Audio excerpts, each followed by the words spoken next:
The ending of From Season 4 Episode 3 just changed everything. Because what looked like a quiet, slower episode suddenly revealed something far more terrifying. This town isn't just trapping people anymore. It's targeting them personally. And if you miss the hidden meaning behind that final scene, then you miss the moment where the entire power dynamic of Fromville begins to shift. In this episode, the ending doesn't rely on chaos or creatures jumping out of the shadows.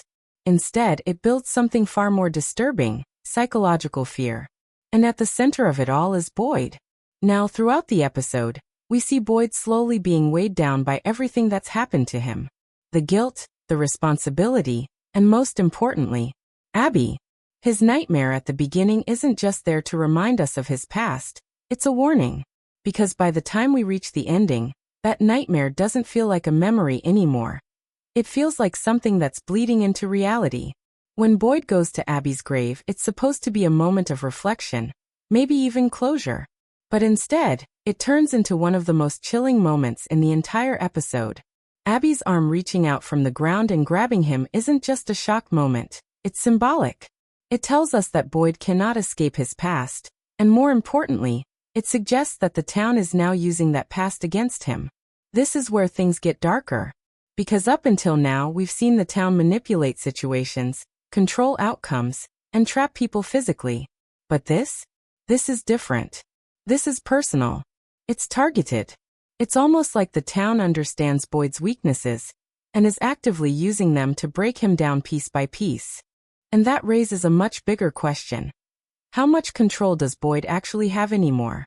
Because throughout the episode, we see him trying to hold things together, giving Aosta a purpose, trying to keep the peace, attempting to lead like he always has. But underneath all of that, there's a clear shift happening. He's losing his grip, not just on the town, but on himself. And the ending reinforces that idea perfectly. Because if the town can reach into his mind, pull out his deepest trauma, and turn it into something physical, then Boyd isn't just fighting to protect the town anymore. He's fighting to protect his own sanity. And that's what makes this ending so important. It's not just about what happened. It's about what it means moving forward. Boyd is no longer just a leader trying to survive. He's becoming a target. And if he breaks, then everything holding this town together breaks with him. Now, alongside Boyd's terrifying experience, another major thread running through this episode, and something that directly connects to the ending, is everything surrounding Victor and Ethan. Because while Boyd is being targeted emotionally, Victor is reacting to something far deeper, something buried in his past that clearly hasn't stayed there. When Ethan approaches Victor about the Lake of Tears, it initially feels like a continuation of that quiet, mysterious quest that's been building in the background. The idea of this place, something important that could hold answers, gives a sense of direction. But very quickly, that calm curiosity is replaced with pure fear the moment Victor sees the jacket left behind by the man in yellow. And this is where the tone of the episode shifts again. Because Victor doesn't just react, he completely breaks down. The level of fear we see from him is unlike anything we've witnessed before. This is a character who has lived through the horrors of Fromville for years, someone who understands the rules of the town better than anyone. And yet, just the sight of that jacket is enough to completely shatter him. That tells us everything we need to know. Whatever Victor experienced in the past, whatever he saw during that massacre when he was younger, the man in yellow was a part of it. And not just a small part. Something significant enough to leave lasting trauma that still controls him to this day. What makes this even more unsettling is how this connects to the ending of the episode. Because while Boyd is being physically confronted by a manifestation of his past, Victor is psychologically collapsing under the weight of his own. It creates this parallel between the two characters, both being targeted in different ways, but both clearly being pushed toward a breaking point. And then there's the added layer of Ethan being involved in all of this. Ethan doesn't fully understand what's happening. He doesn't realize that the man Victor is terrified of is the same entity responsible for so much pain, including what happened to his own father. That innocence creates tension, because as Victor spirals deeper into fear, Ethan is unknowingly stepping closer to the same danger. Then we have that subtle but incredibly important moment. Sophia watching Victor. It's quick, almost easy to miss, but it says so much. The way she looks at him, it's not random. It feels intentional, like she recognizes him. Like there's history there that we haven't fully uncovered yet. And if that's the case, then it reinforces the idea that the man in yellow, and whatever force is behind him, has been connected to this town for far longer than we initially thought. This isn't something new. This is something that's been waiting, watching, and now returning. And that's why Victor's reaction matters so much. Because he isn't just scared, he's warning us. His breakdown isn't just emotional, it's a signal. The kind of fear he shows doesn't come from uncertainty. It comes from recognition. He knows what's coming. And if his past experience is anything to go by, then the ending of this episode isn't just setting up tension. It's foreshadowing something far worse that's about to unfold. Now shifting focus to Tabitha and Henry. This is where the episode quietly builds one of its most important layers. Because while everything else feels immediate and threatening, Tabitha's storyline is moving towards something bigger. Something that directly ties into the future of the town. Throughout the episode, we see Tabitha in a state of desperation. Ever since Jim's death, her mindset has completely changed. She's no longer thinking cautiously or logically. She's thinking about escape at any cost. And that's what makes her dangerous, not to others, but to herself. Because when someone reaches that level of desperation in a place like this, they become vulnerable to making decisions that could cost them everything. Her discovery of the lighthouse drawing reignites that obsession. It gives her a direction, a belief that there is a way out. But what's interesting here is that her plan isn't fully thought through. It's driven by emotion. She believes that if she can reach the lighthouse again, she can escape, and somehow come back to save her family. But that idea feels fragile. It feels like hope built on something unstable. And the moment she considers going through the bottle tree again, we see just how far she's willing to go. This isn't strategy anymore. This is desperation taking control. Henry stepping in becomes a crucial moment. Because without him, there's a very real chance Tabitha would have gone through with it. And in doing so, she could have ended up lost, trapped, or worse. That brief interruption grounds her, even if only slightly. But then comes the most important moment in her storyline. The appearance of the boy in white. When he tells her, "You're getting close but you're running out of time." It changes everything. Because now there's urgency. Not just for Tabitha, but for the entire town. This line carries a deeper meaning, especially when you connect it to everything else happening in the episode.